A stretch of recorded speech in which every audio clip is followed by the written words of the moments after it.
Thank you so much for having me. I have to say, I feel like this is one of the places that doesn't need to hear my message very much. In fact, when I agreed to come here, which was actually, I guess it was about a year ago when we set this up, and it was supposed to be in the spring, and then we got snowed out. I didn't know this, and I guess actually a year ago you guys didn't know it either. But since then, you've done sort of most of the stuff I've recommended that universities do in terms of cutting tuition and trying to streamline graduation and things like that. And maybe I'll just sit down. No. Well, I've been sort of looking at this, and it's very much an accident for me. I never thought I'd write about education, particularly, even though I've been in education one way or another for most of my life. I started writing newspaper columns about it, and I wrote for the Washington Examiner, and more recently I've started writing at USA Today. And I found when you write about this stuff, you get a huge reaction. Everybody's kind of unhappy, but nobody quite seemed to know what was going on. And as I looked at it, it sort of became clear that it's unsustainable. And in fact, that's one of the funniest things. Is actually a good measure of how unsustainable a university's model is how many campus sustainability centers they have. But all of it revolves around what I think is actually the central describing statement for this decade in a whole lot of ways, going well beyond education. It's something that the economist Herb Stein once said. He said, something that can't go on forever won't. So if you talk to people in the academic world, there's been a sense for quite a while that this can't go on forever. The prices keep going up, tuition keeps going up, students keep borrowing more, we get more administrators. I went to Yale Law School. It was bureaucratic when I was there, which was in the 80s.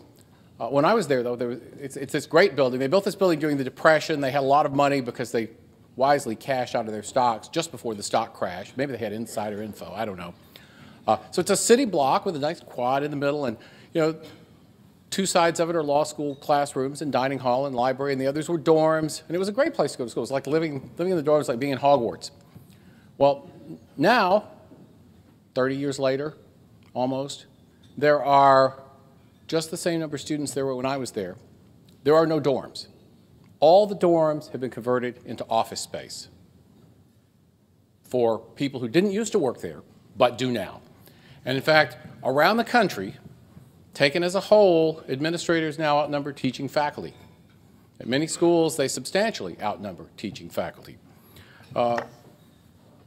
Tuition has risen 440% over the last 25 years, more than 4 times the rate of inflation, and much faster than the key number, which is the growth in median family income.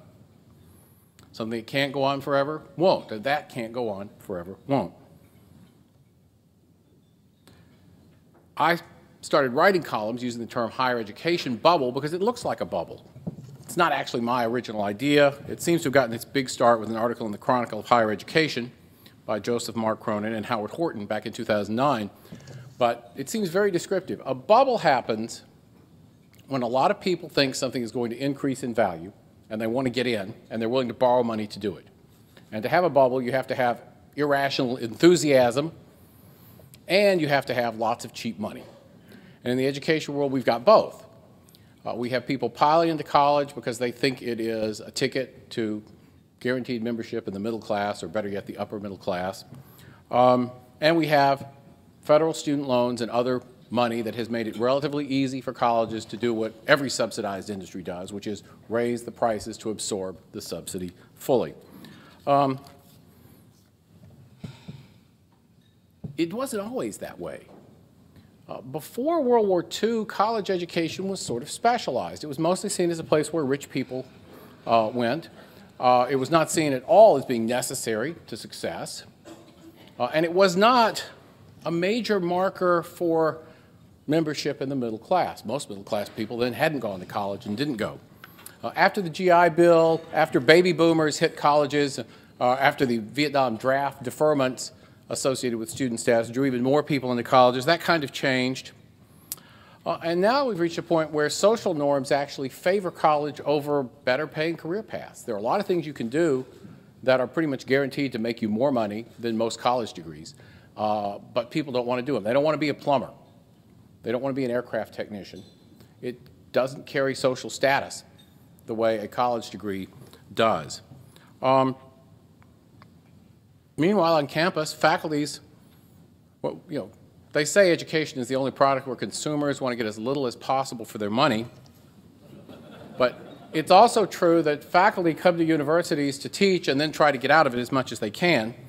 They want time for research, they want lower teaching loads, which also raises costs, or leads to two-tier faculties, which we see now, where you have most of the grubby work of teaching actually being done by low-paid adjuncts, sort of the serfs in the academic feudal estate that is the university. And then, as I said, you have a huge growth in administration. According to a study by the Goldwater Institute in Arizona, about 65% of the increase in college costs is driven by more and better paid administrators. Faculty size has been basically static since 1993, but expenditures and employment of administrators have taken off. Now, some of this isn't the university's fault. There are a lot of federal regulations that require administrators to administer them. And the federal grant apparatus essentially indirectly rewards you for having more administrators and higher costs through overhead.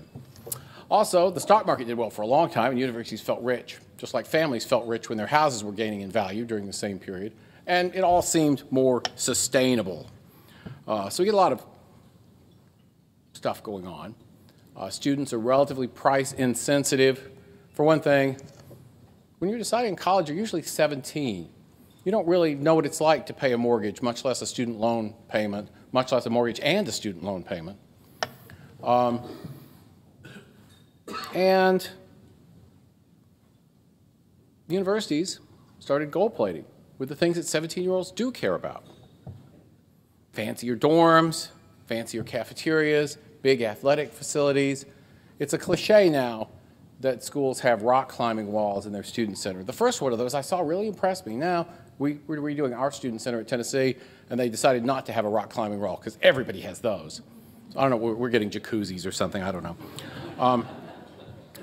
So the upshot of all of this is that we have now reached the point where the cost of a year at a private school costs more than the median family income for a family of 4. Some of you are nodding out there from firsthand experience, perhaps. But a lot of these enabling factors, I think, are coming to an end. The supply of money is not exactly drying up, but it's beginning to look like it might.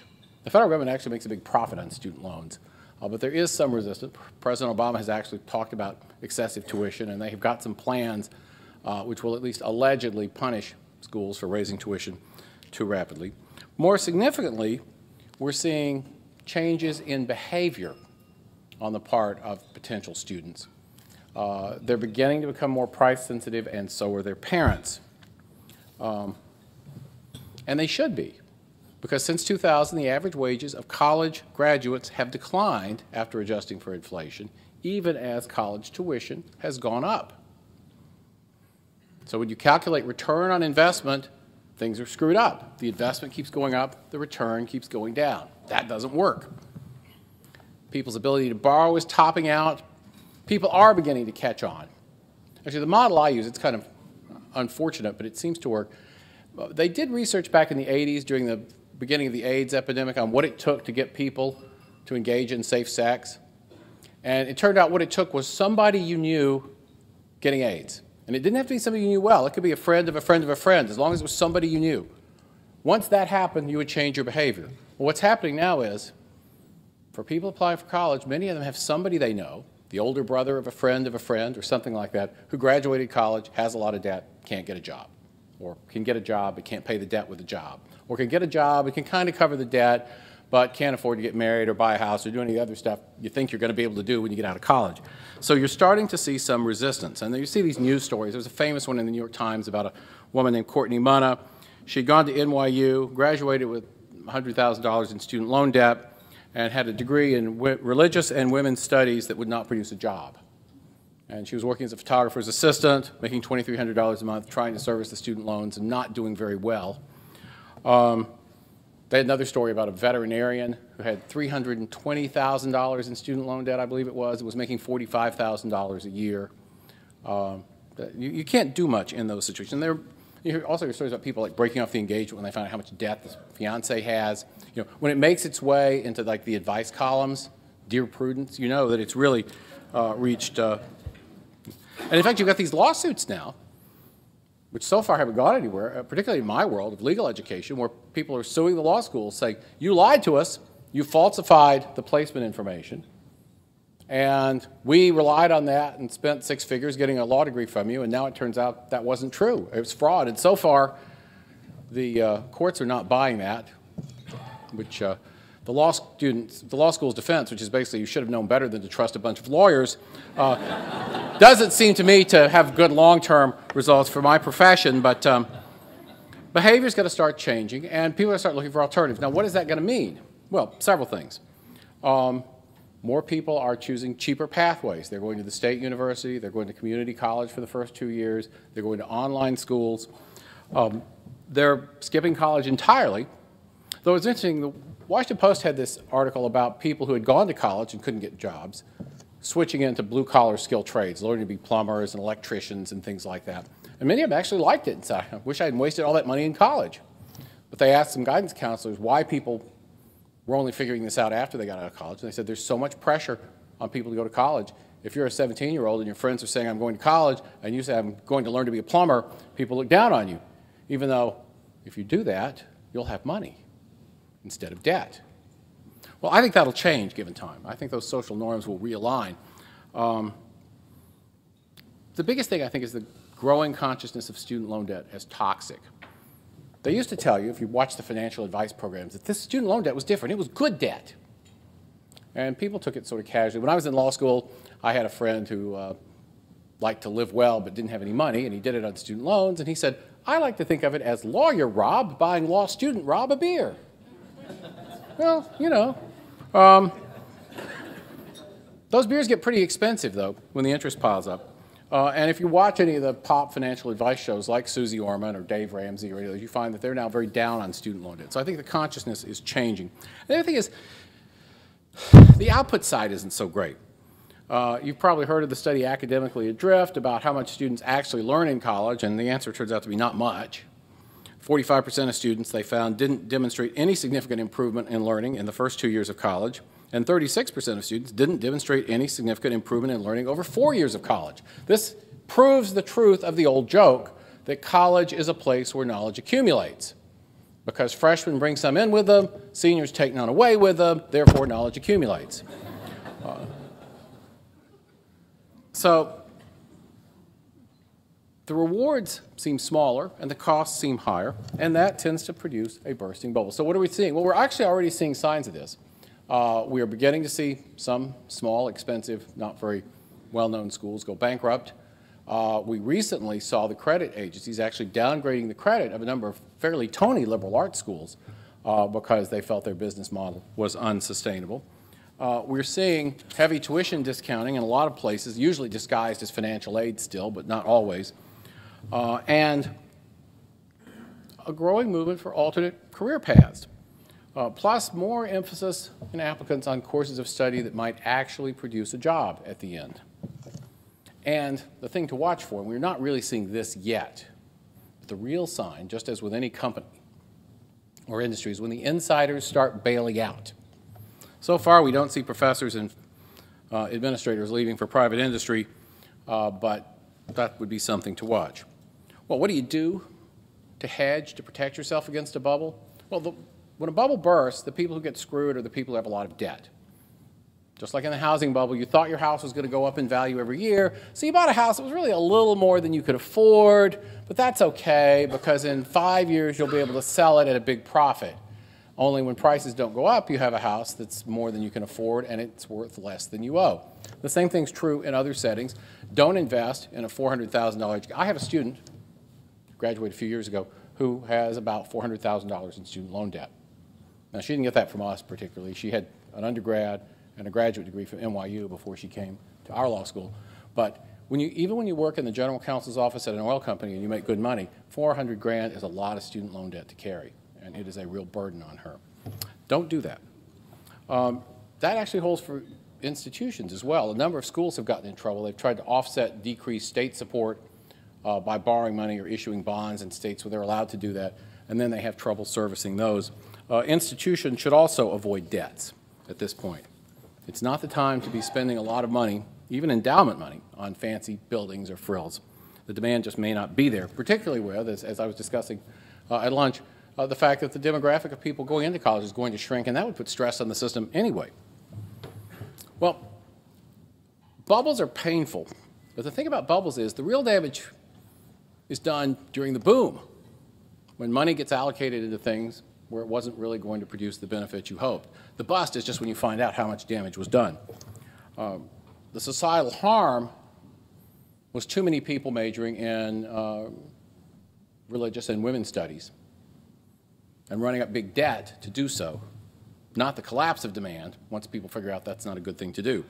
But just like the hangover hurts and the drinking doesn't, the bursting bubble hurts and the boom seems fun at the time. Well, we should look at the real social value of education in deciding what's worth doing. And that is what you get out of college. Economically, which is what it has to be to justify tuition, college can help you out 3 different ways. First, it can actually make you economically more valuable by teaching you a skill or something you wouldn't otherwise have. Say, for example, computer programming or nursing or engineering.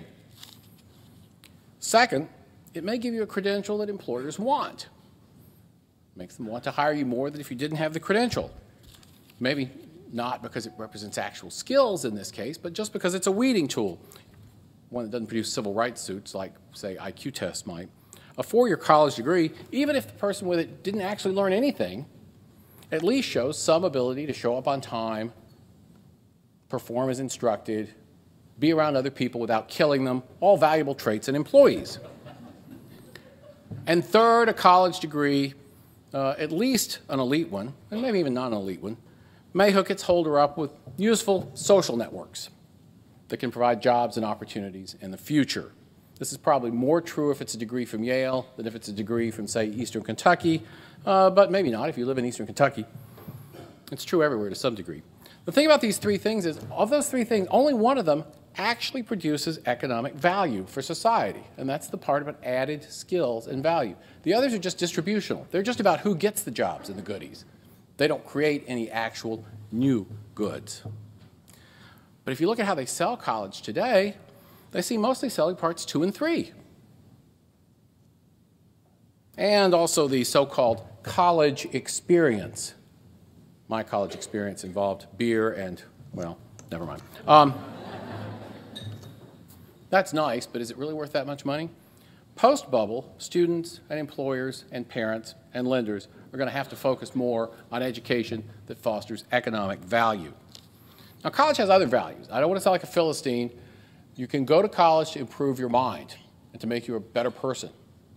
What you can't do is go to college to improve your mind and make you a better person without helping you earn money to the tune of 6 figures of borrowed cash. If you're going to borrow that kind of money, there's got to be some repayment somewhere. 4 years in a private college, or even a state school if you're out of state, can easily cost as much as a Ferrari. Nobody tells 18-year-olds, get a Ferrari and borrow the money. You'll be a much happier person. You probably will be. I'd be a happier person if I had a Ferrari, I feel pretty sure. And, you know, people are impressed with your college degree, but hey, they'd be impressed with your Ferrari too. But nobody says, you know what, we think it would be so good for you to have a Ferrari that will make it possible for you to borrow money with no assets and no income to buy a Ferrari. The only thing is, if you go bankrupt, the federal government won't let you out of it. We only do that for college. But if college is just about self-improvement, enjoying life, if it's not about ultimately making you able to earn money, then it's a consumption good. It's not an investment. And 18-year-olds don't need 6-figure consumption goods. On a societal scale, a massive investment in education needs to pay off with increased societal wealth. Otherwise, you can't afford it. There'll always be a role for a few colleges that are finishing schools for rich people, just like they were 200 years ago, but not very many. So what happens when a bubble bursts? Well, things retreat until they reach a sustainable level. That probably means shrinkage, especially in expensive private schools that don't have a strong reputation. It also probably means a growth in cheaper alternatives, and we're starting to see a fair amount of that as well, in all kinds of ways. There's a lot of firms. I was actually out in Silicon Valley last year when I was researching my forthcoming book on all this, and there are just a bunch of startups out there working on this. And of course, most of them will fail, because most startups fail, but some of them will probably succeed. I went out and hung out with the guys at Udacity, which is one of them that's run by Sebastian Thrun, who's also the Google driverless car guy. He gets around. And a lot of there's very interesting stuff. There's the Khan Academy, which a lot of you probably heard of, which provides online stuff, mostly at the K-12 level. Lots of alternatives. It's hard to say which will work, but with people wanting stuff that's cheaper and good, there will be some. And one thing you're seeing is certification. Colleges are now starting to admit that grade inflation is such that a college degree by itself doesn't even tell employers very much. So they're now getting together to put together a post or a graduation test that will tell employers that students have actually learned stuff and are worth hiring. I would say to those of you who are entrepreneurially minded out there, especially you college and high school students, that if you really wanted to get rich, what I would do is come up with a third-party version of this. Because the nice thing about a third-party version is the books are less likely to be cooked. In my own field, one of the sources of discipline on law schools that, say, English department graduate programs don't have is that our students have to take a bar exam. And that's an independent exam administered by somebody else who doesn't care what we think. And that does not, I'm sorry to say, constrain us as much as it probably should, but it does keep us more tied to reality than many other academic disciplines. And I think that's a good model. I think a lot of employers would prefer an independent certification, frankly. I think there would be a lot of money there. I think another thing you'll see is a growth of apprenticeship-type programs in a lot of areas. An educational process where you get paid even a little instead of shelling out big bucks is probably more sustainable. And one place where you see this is the one place where you wouldn't think you'd need it, which is in engineering. A lot of engineering schools offer these co-op programs where you spend half the year working for a company doing actual engineering work, and those people learn a lot. That's a very good experience, and I don't see why that couldn't be spread out to other areas as well. Now, a burst higher education bubble won't be the end of higher education any more than the end of the tech bubble was the end of the internet. It just means that things are going to become more rationally oriented. Everybody likes to make fun of, what was it, pets.com with the sock puppet commercial at the Super Bowl. But in fact, we see some versions of that in the educational world, and I think we'll see things drawn back to something more realistic. Just a couple of ideas I'll throw out for you, again for the entrepreneurial minded. Right now we talk about online education as getting rid of the brick and mortar part of school. And you sit at home and you take classes on your laptop, and that actually isn't so bad in a lot of cases, but it's a little boring. How about this? I buy a university campus, maybe for one that went broke, or maybe I just build one in a nice place. Florida, the Caribbean, somewhere pleasant. But I don't hire any faculty. I'm going to get in trouble for this idea. Instead, I have the rock climbing wall, the jacuzzis, the fancy dorms. I deliver the college experience part, the late night bull sessions with pizza, opportunities to date, and et cetera. All my classes come from somewhere else. So I have online engineering from Georgia Tech or MIT. I have online humanities from Harvard. I have online business from Stanford. And I hire some TAs and adjuncts and pay them starvation wages to provide some on-site help while all the real education is done that way. I have huge flexibility because with the average university, most of your budget is payroll, and most of it's payroll for people who are either tenured and hard to fire, even if they're not tenured, they're hard to fire. I'm much more flexible, much more mobile, and if I do it right, I might attract a lot of students and have a good business model. Alternatively, for people who want something like the college experience but just don't want to go to college at all, well, you know, there's always Bonnaroo or Burning Man. You can set up something like that, a lot of generational bonding that doesn't get tied together with a six-figure price tag. That ought to be doable, and again, there ought to be money to be made. In fact, well, your college and high school students may or not have read Gone with the Wind, but there's a line from Rhett Butler where he says, there's just as much money to be made in the tearing down of a civilization as there is in its building up. And that lesson, I think, applies to higher education. There's a lot of money to be made as things shift around into a new configuration. And if you are entrepreneurial minded, you should keep an eye for it, because I think it will be there. Finally, in my forthcoming book, I talk not only about higher education, but I also talk about K-12 education, which has a lot of the same kinds of problems of decreased productivity and increased costs. It's really interesting, actually. Our models for higher education, our models for K-12 education were both imported from Germany in the early 19th century. And Horace Mann went to Germany, and he liked the Prussian schools because he thought they stifled independent thinking, and that was good. Horace Mann's own kids, by the way, were homeschooled, actually. And U.S. schools were put together, public schools put together an industrial model, very much like a factory, because they were designed for these people who would be good factory workers. And they worked. It wasn't a bad thing. The Industrial Revolution was a good thing. But it's an old model, and maybe it's time for that to change. The higher education model also was imported from Germany, and American academics went over there, and they're like, they treat professors like rock stars here. We want some of that. That led to Johns Hopkins University and a whole big movement here. Well, 19th century Germans weren't so bad. They were smart people. They accomplished a lot. 20th century Germans, they had their issues. But 19th century Germans were not 21st century Americans, and their models probably need some revisiting. Just a couple of thoughts on K-12. One of the interesting things I found in researching this is what we consider normal behavior by teenagers is artificial.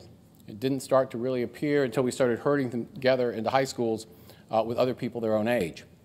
When teenagers used to live and act among adults, you know, George Washington was bossing surveying crews when he was a teenager. The Medicis were sending 14-year-olds on diplomatic missions. When teenagers were around adults mostly, they tried to behave in ways that adults valued, which meant showing discipline, reliability, integrity. When you cram together with a bunch of other teenagers, they still want to be liked by the people they're around, but unfortunately, the people they're around now are other teenagers. So they act in ways that impress other teenagers. And that, unfortunately, tends to not involve studying hard and working hard. It tends to involve drinking and sex and drugs and that sort of thing. What we consider sort of normal teenage behavior is a 20th century artifact created by widespread public schooling and moving kids out of the workplace. And there's actually a lot of very interesting sociological research on that. So there's a lot of room for change there, too. And that, I think, will have to be a topic for some other talk, some other place, because I believe I'm out of time. But I'll be happy to take your questions, and I really appreciate all of you coming in here in this very large room full of people to listen to me say stuff that, to this crowd at least, is probably pretty obvious. Thank you.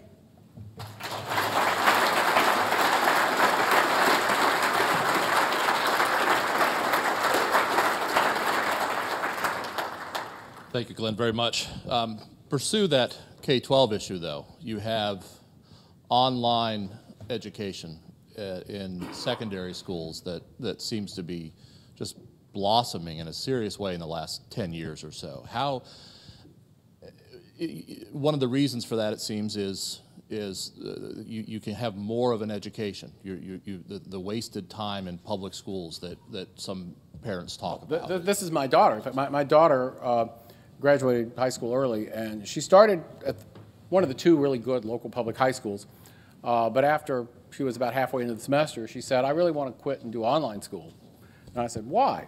She said, well, I've been keeping track of how I spend my time, and of the 8 hours I'm in school, only about 2.5 is actual school. The rest is busy work, DARE, lectures, pep rally, stuff like that. And I said, well, won't you miss out on the socialization? And she said, well, let me tell you what I saw today on my way to class. As I walked behind the gym, I saw name of female friend performing an oral sex act on name of male friend. So that's a socialization I'll be missing out on. And I was like, oh, well, okay. So she went to online school, and you know, it's a mixed bag. There were times when I think she would have rather been in public school, but she liked it. She graduated early. She took more AP courses than she ever could have taken at any public school. And one thing she said about her online classes was, she said, you know, my public school science classes, we spent a lot of time learning about the personal difficulties that the scientists had to overcome. But in these classes, we mostly just learned what their important experiments were and why they mattered for science. So I think it worked out pretty well for her. And this is the real thing. She is a night owl. She did all that work at night. In the day, she was able to have a job. She worked for a TV production company in town, and she got to do some really interesting work, like she wrote a treatment for a show about the barefoot bandit. But she also mostly filed DVDs and made coffee and stuff. But that was a good experience for her, too. And so she, by the time she left and went to college, she had a couple of years of solid work experience behind her, which not many people her age have, and which she couldn't have had if she hadn't done the online school. And the other thing I found, the thing you don't fully grasp until you escape from its clutches, is how much the public school system controls your life when you've got a kid in public school. She was in online school. I suddenly realized, why, we could go on vacation whenever we want. We don't have to follow the school calendar. Why, we don't even have to live here. I mean, we moved to the house we're in now solely to get her in a good middle school and a good high school. And we're still stuck there. She's gone. You know, I mean, if they were to rezone us, which they might, our house value would drop another 10 or 15%, which we have no control over. You don't really realize how many rigidities are built into things through the sort of, public school system until you really stop and think about it. But there are a lot, and getting rid of those would free up a lot of wealth. Now, there's also homeschooling. About 4% of kids now are homeschooled, which is a lot. There's a line from Buffy the Vampire Slayer where she says, homeschooling, it's not just for scary religious people anymore. And in fact, it's not. In New York, there's a recent article in The Atlantic about how it's becoming very popular among hipsters in New York because they want to live in the urban area, but the New York public schools are terrible, so they homeschool. So there's a lot of that going on. Online, homeschooling, there are a lot of homeschool or cooperative things. So I mean, there are a lot of different models, and I think we're going to see a lot of them develop as well. And I think one of the things people ought to focus on for the high school level stuff is models that let kids get out in the world. Because I think the best thing a teenager can do is be out in the world and not with other teenagers. No offense to the teenagers here. In recent years, the number of males attending colleges has dropped significantly. This is probably a better question for your wife than you, Yeah. but what are your thoughts on that? Well, college has become a feminized environment, frankly. If you look at most colleges now, they are, college admissions officers really don't like to get past a certain tipping point, which I think is around 60, 65% female, because then even the women don't want to come, and it's damaging. But for a boy going to college now, the first thing they do is they haul you off in a thing where they tell you you're a rapist, and it's really pretty ugly. The Department of Justice has got a thing now where they basically stripped away any due process from, theoretically it's everybody, but it's really boys who are accused of sexual harassment. It is just not as friendly an environment, and I think they just don't see the value there. And they may be right. I mean, it may in fact be that not going to college, which is being spun as a failure right now, is in fact a better deal than going to college and having a lot of debt, especially if you graduate from college and you wind up, as nowadays, I think it's 30 or 40% of college graduates do, in a job that you could have had without going to college at all. I mean, if you're working as a barista at Starbucks, you're better off being the barista who never went to college than the barista who went to college and has 6 figures of debt. And there are a lot of people in both camps, and I know which camp I'd rather be in. How would you advise a family to determine return on investment for college education? Well, the cheaper the college is, the less you have to worry. But there are 2 ways, to influence return on investment. One is the return can be higher. For example, best return on investment for college ever, Bill Gates. He didn't even finish Harvard, right? And he became, he's not the richest man in the world anymore because he gave a lot of his money, but he's right up there. So that's pretty good. Most people can't get the return up that high, so you want to look at the investment too. The more you spend on college, the more you've got to make on the back end. And one thing I have to say my law students don't always grasp is, if you're one of our top students, you can still get a job with a Wall Street firm, and you can make $160,000 a year to start, sometimes a little more. And if you make that, you can afford to pay your student loans, even if they're $150,000 of student loans.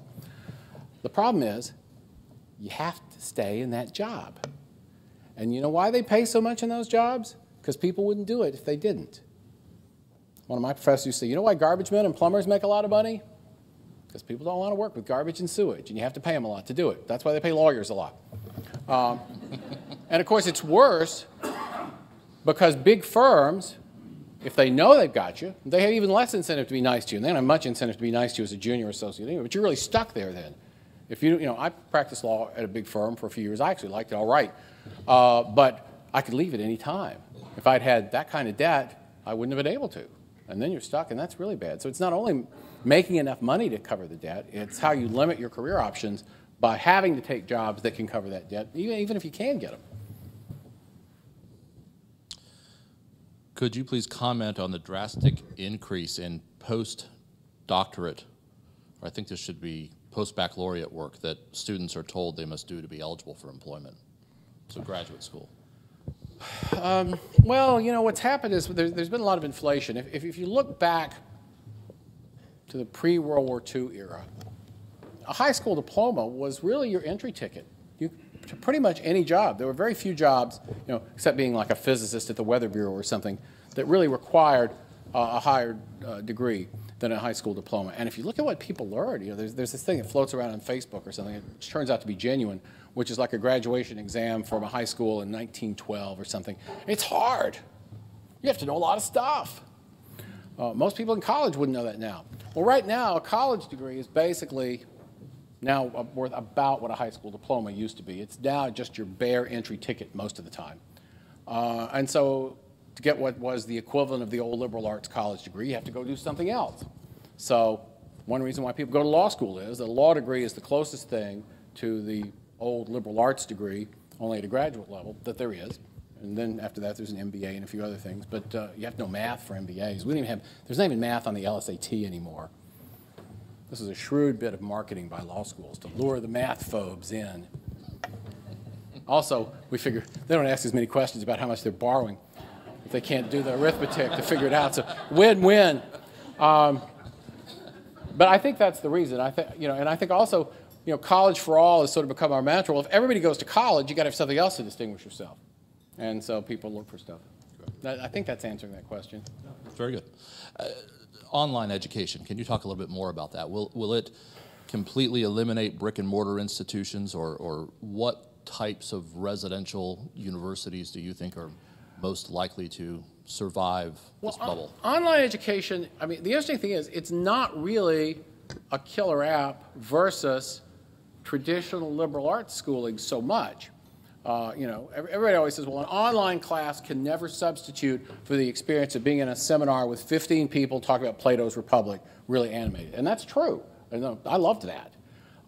However, an online class is a pretty good substitute for the giant lecture class where a graduate student who speaks English as a second, third, or 12th language stumbles through a set of pre-prepared notes and then vanishes because if you ask questions, they may not be able to answer them because their English isn't good enough. And there are a lot of those. And online looks pretty good next to that. So interestingly, you know, whether the financial model for small liberal arts colleges works or not is one question. But the people who are going to get really hosed by online education, I think, are big universities that have farmed out the teaching of their large introductory lecture classes to people who really aren't up to the job just because the senior faculty don't want to teach them. And I think that's going to really be a squeeze because I would certainly rather take, you know, an online class in, name it, at Western Governors University, say, or something like that, than sit in a lecture hall with hundreds of other students listening to some guy try to read slides and not doing a very good job. So I think that's really where it happens. Online education also has a number of advantages. I was talking, one of my buddies from law school is now the CEO of Kaplan, and he was telling me that what they have, because they do all these, you know, they have hundreds of thousands of students, they take more or less standardized classes, everything they do is online, so it generates a record. So they're doing like big data mining to figure out what works and what doesn't. You can look at students in course like 7 in a sequence and see how stuff that happened in course 1 in the sequence affects their performance in course 7. Something traditional education can't do at all. I mean, I can't do that. You know how I know whether my students are learning in class? I look at the expressions on their faces and I read their final exams. That's all I've got to work with. So I think that potentially could be a huge advantage for online as they get better and better at crunching the data. Maybe they should hire a few people away from the NSA. Maybe they already know. So Dear NSA, what will I make if I take